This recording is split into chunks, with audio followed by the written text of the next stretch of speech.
This week on Maker Update, picking through the pieces, the Arduino M5 stack collab, finding balance, smarter ping pong, and down the rabbit hole with WLED. Hey everyone, I'm Donald Bell and this is Maker Update, our weekly show covering the coolest DIY projects and tips from makers like you. I hope you're doing well. I've got another fun show for you. Let's get started with the project of the week. As his name would lead you to believe, LegoSpencer has quite a collection of Legos, but like any collection, it's only useful if you know what you've got.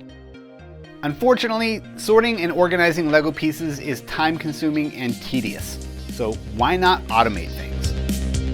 Spencer's project builds on some of the sorting machine designs we've seen in the past. There's a hopper full of random pieces that get placed onto a conveyor belt and ultimately sorted into an organized system of bins. But one of the big innovations here is computer vision. On one level, the addition of a webcam and computer vision detection helps to regulate the distribution of pieces across the conveyor belt. The goal here is to create a well-spaced line of distinguishable pieces, making it easier to both identify each piece and knock it into its respective bin without other bricks getting in the way. But the other role computer vision plays here is to help with accurate classification, which can make or break a project like this. And fortunately for Spencer, there's an existing utility called Brickignize that does the heavy lifting. After the computer vision detects a piece, a photo of it is sent to Brickignize using the public API, and a prediction is sent back that identifies the piece and its color. Of course, there's so much more to this whole system, the sorting, the bins, the database, and you can learn more from Spencer's video. I'll leave a link to it in the description. But if you're really motivated to make something similar for yourself, I would head over to his website, which I'll also link to. There's an open source group effort already underway to build and share documentation around version 2.0, and you can get involved. Now for some news. Arduino has announced a new product called the Arduino Nesso N1, made in collaboration with M5 Stack. This is a compact Arduino programmable device based around an ESP32C6 chip. It's really designed to work as an IoT development kit. You get a ton of wireless compatibility, including Wi-Fi, Bluetooth, Thread, LoRa, Matter, and Zigbee. There's a built-in touchscreen, 2 programmable buttons, a rechargeable battery, an integrated IMU for sensing movement, and a built-in IR transmitter, RGB LED, and a buzzer.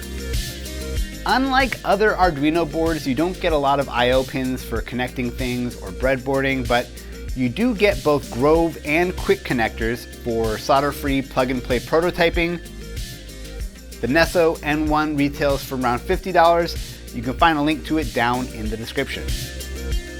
More projects. On Hackaday, Tamas Feher has posted his final update on this ball balancing robot that has been 2 years in the making.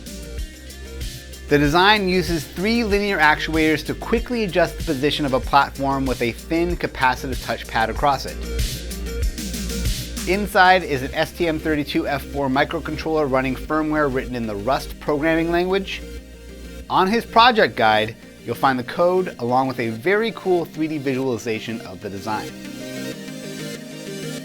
From Samuel Alexander, check out this ping pong paddle that can keep track of how you're playing. The project uses an Arduino Nano 33 BLE Sense Rev 2 board and takes advantage of the built-in IMU sensor to detect the types of swings he's making. An OLED screen in the grip shows the total number of hits in a given session, along with which ones were forehand or backhand, along with smash or spin. And on Adafruit, Erin St. Blaine has a guide on how to make this audio-reactive laser-cut LED sculpture using WLED software. What makes this particular guide unique is how she's animating the laser-cut star design by alternating the pattern of LEDs along the edge of each piece of acrylic. The project only uses a strip of 8 neopixel LEDs that run across the bottom of the cube. You can see them down the middle if you're looking for them, but otherwise it's hard not to get distracted with the pulsating, glowing animation of the laser cut design. Definitely a cool trick to try for yourself and maybe a neat gift to try making for the holidays.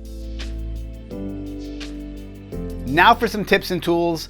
One more reason to check out Tamas Feher's ball balancing robot is this project log where he details the pros and cons of the various types of linear actuators he could use to move the platform. The three main considerations here were linear DC motors, which you've probably seen before, captive linear stepper motors, which I've never seen before but are pretty easy to hunt down, and finally linear motors, which are a whole other world.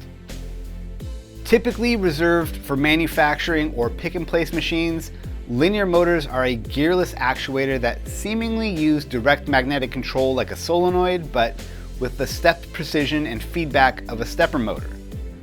They're not remotely affordable or accessible for DIY projects at this point, but still worth knowing about.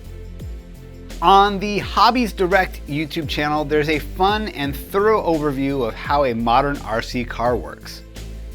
If you're completely new to the world of remote-controlled cars, you'll get an easy-to-understand overview of how the radio transmitter and receiver work together to talk to the electronic speed controller, along with motors and servos.